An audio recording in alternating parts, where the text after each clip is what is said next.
Hi friends, welcome back. ഇന്നത്തെ നമ്മുടെ lesson എന്നത് പാസ്റ്റിൽ നടന്ന രണ്ട് കാര്യങ്ങൾ എങ്ങനെയാണ് നമുക്ക് കണക്റ്റ് ചെയ്ത് പറയാൻ കഴിയുക, അതാണ് നമ്മളിന്ന് നോക്കാൻ പോകുന്നത്. ഓക്കെ, അപ്പോൾ നമ്മൾ അപ്ലോഡ് ചെയ്യുന്ന എല്ലാ ലെസണുകളും കൃത്യസമയത്ത് മിസ്സ് ചെയ്യാതെ കാണാനായി സബ്സ്ക്രൈബ് ചെയ്യുമ്പോൾ ബെൽ ബട്ടൺ കൂടി ഒന്ന് എനേബിൾ ചെയ്ത് വെച്ചേക്കണേ. അതിൽ ഓൾ എന്ന ഓപ്ഷൻ കൂടി കൊടുത്തു വരണേ. അപ്പോഴേ നോട്ടിഫിക്കേഷൻ ഓൺ ടൈമിൽ നിങ്ങൾക്ക് ലഭിക്കുകയുള്ളൂ. ഓക്കെ, അപ്പോൾ നമുക്ക് നേരെ ടോപ്പിക്കിലേക്ക് പോവാം.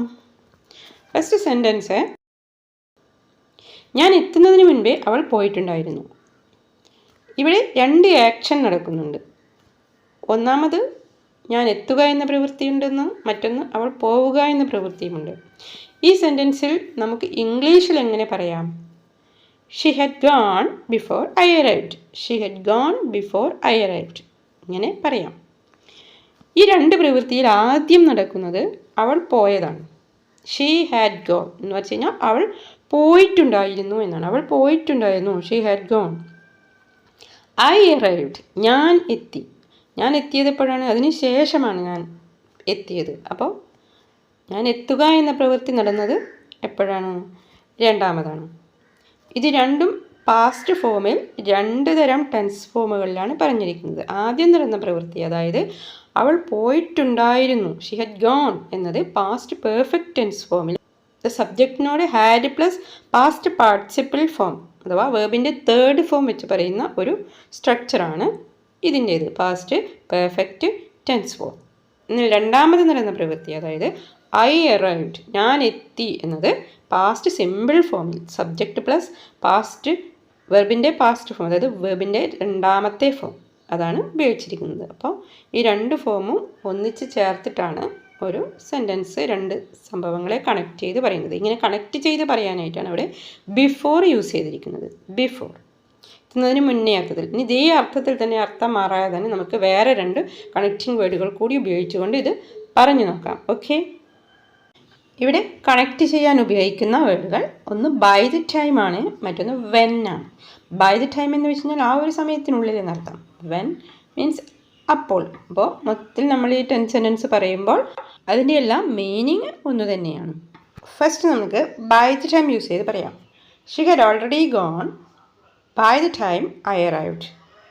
ഇനി വെൻ യൂസ് ചെയ്ത് പറയുമ്പോഴോ ഇതേപോലെ തന്നെ she had already gone when I arrived. She had already gone when I arrived. ഓൾറെഡിൻ്റെ മീനിങ് ഇതിനകം എന്നാണ്. അത് വേണമെങ്കിൽ യൂസ് ചെയ്യാൻ നിർബന്ധമില്ല.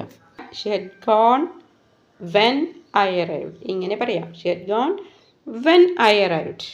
ഇവിടെ before, by the time, when ഇവ മൂന്നും നമുക്ക് സെൻറ്റൻസിൻ്റെ സ്റ്റാർട്ടിങ്ങിലും യൂസ് ചെയ്ത് പറയാവുന്നതാണ്. സ്റ്റാർട്ടിങ്ങിൽ പറയുമ്പോൾ നമുക്ക് രണ്ട് കാര്യങ്ങൾ അവിടെ ശ്രദ്ധിക്കേണ്ടതായിട്ടുണ്ട്. അതായത് മധ്യത്തിൽ വെച്ചാലും തുടക്കത്തിൽ വെച്ചാലും ഈ ഒരു കാര്യം, അതായത് ബിഫോർ അല്ലെങ്കിൽ ബൈ ദ ടൈം, വെൻ ഇത് പറഞ്ഞതിന് ശേഷം നമ്മൾ പറയുന്നത് എന്താണ്?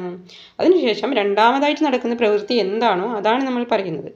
അതുപോലെ തന്നെ ആദ്യത്തെ ആ ഒരു പ്രവൃത്തി പറഞ്ഞതിന് ശേഷം അവിടെ ഒരു കോമ ഇടേണ്ടതാണ്. അത് എഴുതുന്ന സമയത്ത് അത് നിർബന്ധമാണ്. കോമ ഇടുക, പിന്നത്തെ അടുത്ത പ്രവൃത്തി പറയുക. എന്നാൽ മധ്യത്തിൽ വയ്ക്കുന്ന സമയത്ത്, മധ്യത്തിൽ യൂസ് ചെയ്യുന്ന സമയത്ത് കോമയുടെ ആവശ്യമില്ല.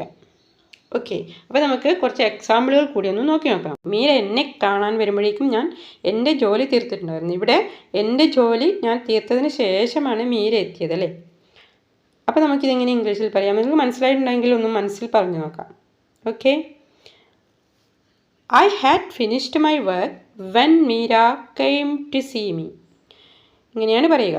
I had finished my work when Meera came to see me. ഇവിടെ ഞാൻ വെൻ യൂസ് ചെയ്തുകൊണ്ടാണ് പറഞ്ഞത്. നമുക്ക് ബൈ ദ ടൈമും ബിഫോറും യൂസ് ചെയ്തുകൊണ്ട് നിങ്ങൾക്ക് പറയാം. ഇത് എങ്ങനെ പറയാമെന്ന് മനസ്സിലായിട്ടുണ്ടെങ്കിൽ കമൻറ്റിൽ ഒന്ന് എഴുതണേ. ഓക്കെ, ഇവിടെ ആക്ച്വൽ പാസ്റ്റ് ഫോമിലുള്ള വേർബ് എന്താണ്? മീര കെയിം. മീര വന്നു എന്നുള്ളതാണ് മീര കെയിം. അതാണ് വേർബിൻ്റെ സെക്കൻഡ് ഫോം. അടുത്തതായിട്ടുള്ള to see. To see me എന്നുള്ളതല്ല, ടു സീ എന്നത് എന്താണ്? അത് ടു പ്ലസ് വേർബിൻ്റെ ഇൻഫിനിറ്റീവ് ഫോമാണ്. ടു പ്ലസ് വേർബിൻ്റെ ഇൻഫിനിറ്റീവ് ഫോം. ഇതെന്തിനാണ് ഇവിടെ യൂസ് ചെയ്തിരിക്കുന്നത്? ഇതിവിടെ മീര എന്തിനു വന്നു എന്ന് കാണിക്കാനായിട്ട്, വാട്ട് ഫോർ എന്ന പേർപ്പസ് കാണിക്കാനായിട്ട് യൂസ് ചെയ്തിരിക്കുന്നതാണ്. ഓക്കെ, അതായത് ആക്ച്വൽ വേർബ് എന്താണ്? കെയിം. ടു സീ എന്നത് അവിടെ വരവിൻ്റെ ഉദ്ദേശം കാണിക്കാനായിട്ട് ഉപയോഗിച്ചിരിക്കുന്ന to infinitive form of the verb. Okay, to see me എന്നാൽ എന്നെ കാണാൻ, എന്നെ കാണാൻ, ടു സീ കാണാൻ, ടു സീ മീ എന്നെ കാണാൻ. നെക്സ്റ്റ് ഒരു സെൻറ്റൻസ്, ഞാൻ പരീക്ഷാ ഹാളിൽ എത്തുമ്പോഴേക്കും പരീക്ഷ തുടങ്ങിയിട്ടുണ്ടായിരുന്നു. ഞാൻ പരീക്ഷാ ഹാളിൽ എത്തുമ്പോഴേക്കും പരീക്ഷ തുടങ്ങിയിട്ടുണ്ടായിരുന്നു. By the time I reached in the exam hall the exam had started. By the time I reached in the exam hall the exam had started. അതല്ലെങ്കിൽ ഇങ്ങനെ പറയാം, the exam had started by the time I reached in the exam hall. Okay, ഇതിന് പകരം നമുക്ക് വെന്നും before ഇവയൊക്കെ use ചെയ്യാം. Then one more sentence, ഞാൻ ബസ് സ്റ്റാൻഡിലെത്തുമ്പോഴേക്കും ബസ് പോയി കഴിഞ്ഞിട്ടുണ്ടായിരുന്നു. ഞാൻ ബസ് സ്റ്റാൻഡിലെത്തുമ്പോഴേക്കും ബസ് പോയി കഴിഞ്ഞിട്ടുണ്ടായിരുന്നു.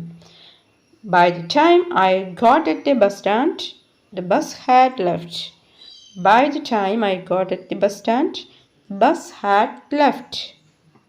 ഓക്കെ, അപ്പോൾ ഇവിടെ നിങ്ങൾ ഒരു കാര്യം ശ്രദ്ധിച്ചോ, എത്തി എന്നതിന് ഫസ്റ്റ് അറൈവ്ഡ് ആണ് യൂസ് ചെയ്തത്, പിന്നെ റീച്ച്ഡ് ആണ് യൂസ് ചെയ്തത്, പിന്നെ ഗോട്ടാണ് യൂസ് ചെയ്തത്. ഓക്കെ, അപ്പോൾ നിങ്ങൾക്ക് കാര്യങ്ങൾ മനസ്സിലായിട്ടുണ്ടാകുമെന്ന് കരുതുന്നു. മറ്റൊരു കൂട്ടം വിഷയവുമായി നമുക്ക് വീണ്ടും കാണാം. അതുവരേക്കും ബൈ.